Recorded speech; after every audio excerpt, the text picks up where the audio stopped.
Hello and welcome to the Reflecting Light Show. I am your host, April Rodgers, and I am delighted that you are back for another episode.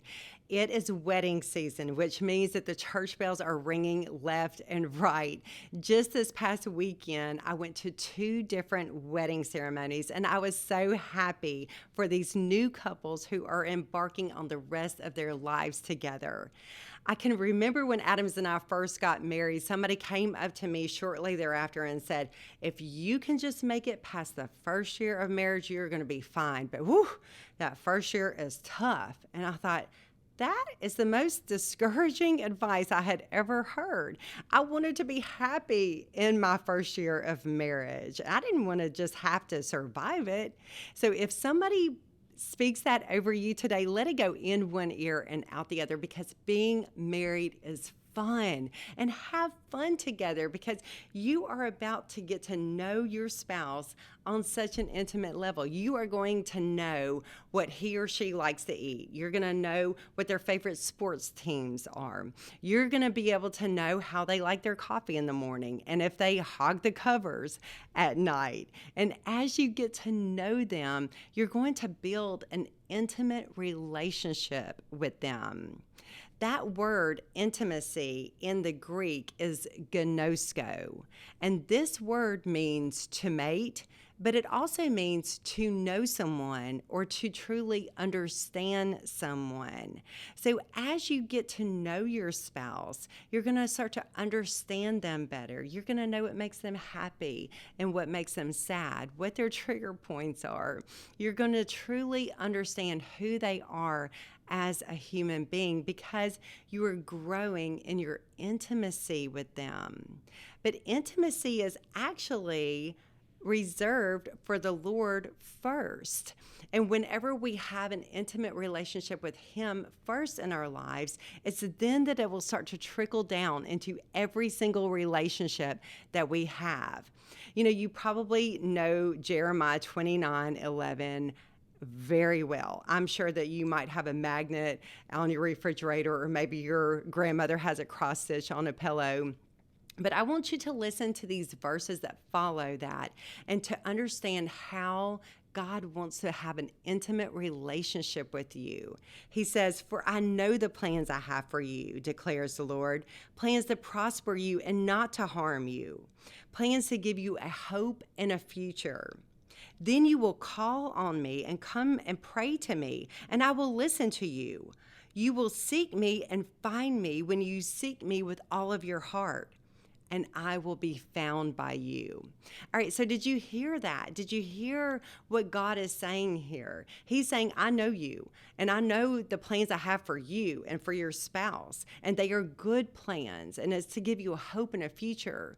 But I also want you to come to me and to call to me and pray, and when you pray, I will listen to you. So He is not a God who just says, you know what, you're just going to have to do all the work, and I'm not going to do anything. No, He listens. He wants to have an intimate relationship with you. And it says that whenever we do this, then we can find Him. He says, you will be found. I will be found by you whenever you seek me, and you seek me with all of your heart. He is not a God who's going to hide from you. No, He wants you to find Him. That is an intimate and a good relationship with the very God that created us. Whenever Adams and I were going through our marriage counseling, Brother Jerry said for us to think of ourselves as a triangle with one person in one angle and another person in this other angle, but God at the top. And he said, as you guys keep reaching for God individually in your lives, then guess what? You're going to get closer and closer to each other.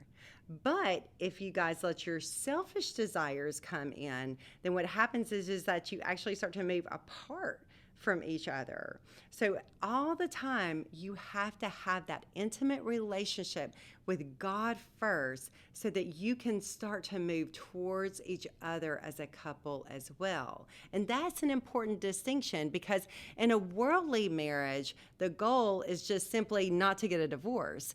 But in a godly marriage, the goal is that we move closer to God first, and then we move closer to each other. Because we cannot find our full satisfaction in another human being. We have to find our full satisfaction in God. One of the couples that got married this past weekend, the pastor said, at this point in your marriage, you have a clean slate. You haven't said a harsh word to each other yet. You haven't disappointed each other, but you are standing at this clean slate. And that's important to understand, because those things will happen. Even though we don't intend them to happen, they will, because we're human and we fall short of the mark. But guess who never falls short of the mark? That's right, God doesn't. So whenever we find our full satisfaction in Him, it's then that we can thrive as a married couple. So I pray that if you are just starting out on this marriage journey, that you will allow this to resonate deep within your spirit, so then that way you can put it into practice and you can grow closer to God, so that you can grow closer to your spouse, finding your full satisfaction in Him first, and then allowing that to trickle down onto your spouse. I want to pray so many blessings over your marriage, that He would richly bless you for all the days of your lives.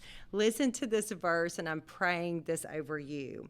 It says, satisfy us in the morning with your unfailing love, that we may sing for joy and be glad all of our days. So may you be glad all of the days in your marriage, and may He satisfy you each and every day with His unfailing love. Before I go, I would like to thank today's sponsor of the Reflecting Light Show, Will Store Storage. Will Store is Northeast Louisiana's premier storage facility. They have keyless entry, lighted parking, and access from 6 a.m. in the morning until 11 p.m. at night. So visit them today at will-store.com and start saving space. I hope that this episode has blessed you. If it has, please share it with a friend. Hit that subscribe button, and don't forget to go out and be the light.